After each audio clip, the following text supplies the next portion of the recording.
This week marked Yom HaShoah, Holocaust Remembrance Day, and there was a remarkable gathering of incredibly talented student artists and writers and Holocaust survivors at Florida Atlantic University. And today, meet the couple who made it happen and an award-winning student filmmaker. Let's go on the record. From WPBF 25, this is On the Record with Todd McDermott.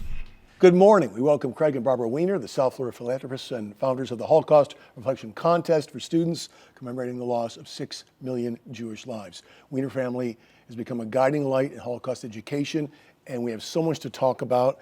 I am so glad that you could join us today. We want to talk first about the contest itself and the award ceremony at FAU. And this contest is so unusual in what it achieves and is really something that so many Florida students now enter, but I'm not sure everybody knows about it. So before we even go any further, talk about how you came up with the idea of the contest before we get into the larger issue of Holocaust education. Well, what happened, Todd, is we had originally come back from a trip in Eastern Europe. We were at Buchenwald concentration camp memorial, and we saw a number of students from around the world, and at that point, we realized we have to bring this education more actively, more proactively here to Florida. And the first program that we decided to come across with or create was the State of Florida Holocaust Reflection Contest. And that contest is open to every middle and high school throughout the state of Florida. So students have to do some work in order to enter this contest. For instance, they normally will read survivor testimonies or watch survivor testimonies, and then they enter either with film, artwork, or essays or poems, and all of these categories have prizes, including prizes for the teachers. But the main mission of this contest is for students to be able to explain how their Holocaust education has impacted them personally to be better people, to be more empathetic. And Barbara, I can see in the work that we saw in the winners alone, how much they have learned and how much they are able to absorb and then give out to the world. I mean, some of these works just are They are incredible. fabulous, and we really respect the teachers who instill that enthusiasm into the students. And we're so thankful to have fabulous teachers in the state of Florida who pull out the best of the students, and their creativity is remarkable. Let's talk about the participation because it really is quite dramatic. There were hundreds and hundreds of entries in this. What was the number this year? Well, this year we had over 500, but this was the first year at FAU. And we brought the contest to FAU because we are creating this new museum that'll be permanently on the campus of FAU, and it was a way of bringing promotion to the new museum, etc. Typically, though, we would get over 2,000 entries every year into this contest. Oh, there are my daughters reading some of the entries. Some of this video you see was shot by the McDermott girls who attended the ceremony Wonderful. With us. There's a larger goal here with a contest like this. The contest has been around for more than a decade now, is that correct? 12 years. What do you see in that time as far as the arc in terms of education and awareness? Our hope is, and I think we're seeing it when you speak to Ari later, to create a compassion for people who go through hard times. And it's important that they listen to Holocaust testimony, feel the pain, and now that they've seen it and heard it, what do they do with it? And our hope is that they will become more sensitive and more compassionate citizens. You know, I was struck by, as we all were, the testimony of the 3 Holocaust survivors who you invited. It was an amazing experience to have them there. And afterwards, there was the interaction between the student winners and the survivors who told their stories. Craig, you had them tell their stories. What do you see when you see the interaction between the students and the survivors? You know, usually the students' eyes will be wide open, because how many students actually are going to have an opportunity to speak to an actual survivor of the largest genocide in the history of the planet? And I tell these students very often, you know, one day you'll be telling your own children that when they read about the Holocaust, that you actually met survivors of the Holocaust. They listen very intently, the students do, with survivors. They have a lot of respect for the survivors. And I think that impact will stay with them for a long time. No question about it. You know, one of the whole points of our mission here is to combat hate, to combat anti-Semitism and racism and bigotry and all these horrible things that are in society. And I think the best tool for that mission is Holocaust education. This way the student sees exactly what happens from hate, and they can understand it better. It's one thing to state that hate is bad and talk about the history of the Holocaust. It's another to bring it to life for these students and have them represent it in some of this artwork that was, you would think, was far beyond a high school student or a middle school student's capabilities, but they were just remarkable. They were remarkable. And I think going back to the Holocaust survivors, when they do their research, they're actually watching people who have gone through the most horrendous thing that we could ever imagine, and that these people had a life, and they developed love and families. And they don't have hate in their heart when they talk to the students, as you experienced. They have an appreciation. And again, that's a teaching tool for these students to appreciate what we have, because these people who didn't have families survive, they picked up the pieces of their lives and kept going. Well, I need to talk more about some of your other work, including the museum, Craig, that you mentioned. Before we end the segment, very quickly, if somebody wants to get involved and enter the contest for next year, when do they do so and how? Contest entries start every January till the end of February, and then the awards are issued in March, March and April. And you mentioned the prizes because people should know. Well, actually, every first place winner in all categories, each kid gets $1,000. Second place winners get $250. All the teachers of a first place winner, they get $500. You know, the prizes are terrific. In fact, if a teacher simply enters more than 10 entries and wins nothing, she still gets a gift card. But what you're doing is really giving a gift to all these students and their parents and the larger community. We need to talk about this museum coming to Florida Atlantic University, and we will do that when On the Record returns.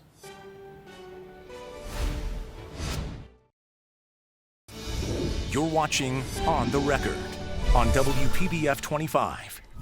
Welcome back. We continue our conversation with Craig and Barbara Weiner, founders of the Holocaust Reflection Contest for Florida students, and much more. I want to mention a statement on the FAU website that is connected to this contest because it struck me. It says, and Craig, you alluded to it in the last segment, we can inspire the next generation to build a more compassionate and just world. And that's really at the root of your philanthropy, which was the philanthropy, did it come before the museum in Davie, your original museum? Has this been a longer pursuit for you two? It's actually been a pursuit since 2011. So we've been working on this now for 15 years. And one of the things that we emphasize to students all the time during our presentations, we both teach in our presentations, is how dangerous social media can be. You see, during the days of the Holocaust and pre the Holocaust, the local people would listen to anything the government told them. They had no way of researching anything. So if the government said this is bad or this is bad, they just accepted it. On the other hand, our students today have computers. They have the ability to do the research and find out what's really true and what's not true. And we encourage the students to learn this from the Holocaust. Use their social media very, very carefully.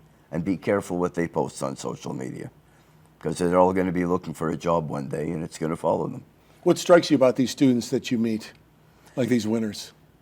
They are amazing. They are amazing. But all students who come to our programs, you watch them with their mouth open. They listen to every word, and you see them shaking their heads. They understand. They get it.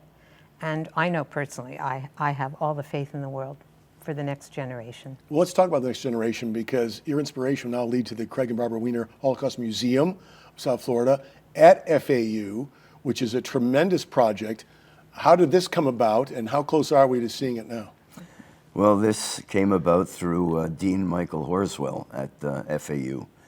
He had spoken to us about the new building that's under construction, and he knew about our museum at Nova, and he wanted to see if we would consider building a second museum to be permanently located on this campus in this museum, in this building, I should say. It would anchor the building, essentially, the museum. Well, to be quite honest with you, it was the last thing in the world that we were looking to do. Well, you've done it once, so do it again. We've done It's it. a We're big now project. doing it again. There's not too many people, I guess, that have built 2 Holocaust museums, but here we are, and it's going to be there permanently. It's been permanently endowed, and it's going to be a spectacular museum. We've already acquired over 600 artifacts for this museum. Where do the artifacts come from? They come from all over the world. You literally have to have connections in so many countries. You know, I'm very often on the phone in the middle of the night talking to people in Norway, in Poland, in Israel, in Germany, Canada, all over the place. Once you've been in this field for quite some time, you develop the connections to locate important artifacts. I want to give people an idea of what this is, too. It is not a small museum. It's 2,000 square feet. It's in the Kurt Marilyn Wallach Holocaust and Jewish Studies building. We talked a little bit about the process of, I believe that the hope is that this award ceremony will be at the museum next year. It will be. And the building that you asked a moment ago about when it'll be open, anticipated opening is February or March, this coming February or March. Okay, so the contest, as we mentioned, opens in January. Yes, the next award ceremony will definitely be in the new building. All right, Mr. Weiner said so it's going to happen. Absolutely. What's it like, you know, we're so proud of Florida Atlantic University being in Boca Raton. What's it like seeing this happen? Because there's really a movement at the university to broaden Holocaust education and Jewish studies. So that must be rewarding for you, too, to be part of that. It's very rewarding for us, especially with the president, Adam Hasner, that is at the university now, and First Lady Jillian Hasner. There's a real energy at that university. In fact, the new provost, Ken Dawson-Scully, Dr. Ken Dawson-Scully, I've known him for years, and they're all young, aggressive, full of energy people, and it's very exciting to be on that campus. FAU is on wheels. I really believe that. Well, I have about 30 seconds. I just want to commend you both for the work you do. This must be very rewarding in your lives. It certainly is rewarding in our life, especially when we meet young students like the one you're going to interview shortly, Ari Klicksberg. One other thing I do want to tell you, which is interesting. People think, when they think about the Holocaust, they right away think, well, it's Jewish.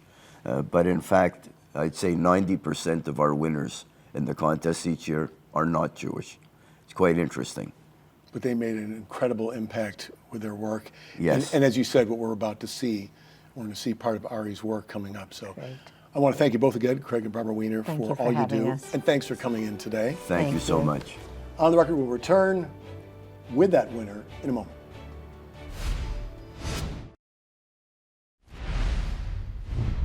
Welcome back. I'm Ari Klicksberg. Ari's a student at David Posnack Jewish Day School in Davie.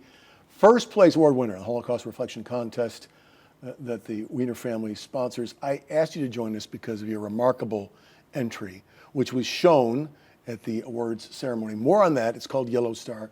More on that in a moment, and you will see quite a piece of it. First, I think before people see your work, how old are you and what grade are you in? I'm 14 years old and I'm in 8th grade. All right, and before we say any more, how did you research the topic? Because as Craig and Barbara mentioned, you have to go through the process of really doing the work, and you did. What work did you do before you created this film? Well, I worked with a program called Names Not Numbers, which my school, the David Posnack Jewish Day School, uses, which it's an elective. I take it twice a week. And essentially what we do there is we spend the first couple months of the year studying all about the Holocaust, learning what happened and people's experiences, and then we're given someone's story, which we then learn, and we prepare questions. And then eventually, we get to actually meet the person we learned about and we interview them. And afterwards, while we interview them, we record it, we learn how to use camera equipment and everything. And What then an experience that had to be. and we make a documentary. And you sure have. And I think before we go on, I want to have people to see what you've done. Part of it, again, this is a clip from Yellow Star, that's correct? And right now, let's take a look.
and that is a part of Yellow Star. Ari, I was in the room at the award ceremony at FAU when they showed your work. And I think people, even though you're an award winner, I think people were a bit stunned by the depth of this film you made. Before I ask you more on how you made it, what do people tell you who watched this work that you did?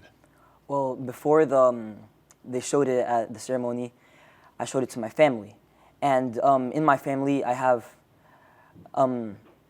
had a couple of survivors in my family. And there's no survivors currently living. But my grandparents, whose parents were survivors, they watched it. And they told me that, I mean, they really enjoyed it. And they said that, I don't know, they said it touched them. It was emotional. And again, I want to point out that you're 14 years old. Can you tell me what the process was? Had you done work like this before, this type of film? Yeah, well, I started during COVID because I found this app, iMovie. Wait, that was when you were about 8 or 9, right? Yeah. Okay. So okay, go ahead. So I found this app on my iPad, and that's when I really started making movies. And that, it just evolved, and eventually I started experimenting with new softwares, new techniques, animation, stop motion like I used in my movie. And then, since then, I've been practicing making movies, and that's how I got to the point I am now. Well, it's incredible. How many films like this have you made? Well, stop motion, I've made a couple, like 2 or 3, but none of them like this one. Like the other ones don't really have a storyline to it. It's just like something I made to practice.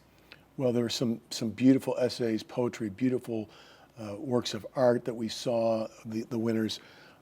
How long does it take to do a film like what we just saw? Well, for this film, I say, well, it depends what part you're talking about, because there's many different parts to making a movie like this. You have to start off with obviously making the stop motion character, which I used. And for that, what I did is I used some wire, clay, cloth, all sorts of materials to make a little posable figure so I could animate him. That whole process took me about a day. Then afterwards, I had to animate him.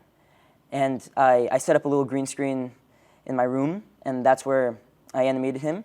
And the whole animation progress probably took about a week and a half. So will we see more films in your future? Hopefully. All right. And I do want to mention, I know that your dad, Ruben, is immensely proud of you. What did he tell you when he saw this? Well, when he saw it, he kind of like saw it as it developed. Like while I worked on it, I would show him, before I edited it, just some cool scenes from the movie, from the animation. I would go up to his room and I'd show him, and he would cheer me on. And so I would go down, keep working, until eventually I had the final. All right. Well, we could give him a producer credit, but that's up to you. Ari Klicksberg, thank you so much for joining us, and congratulations. Thank you, Todd. It was a pleasure. We'll be right back.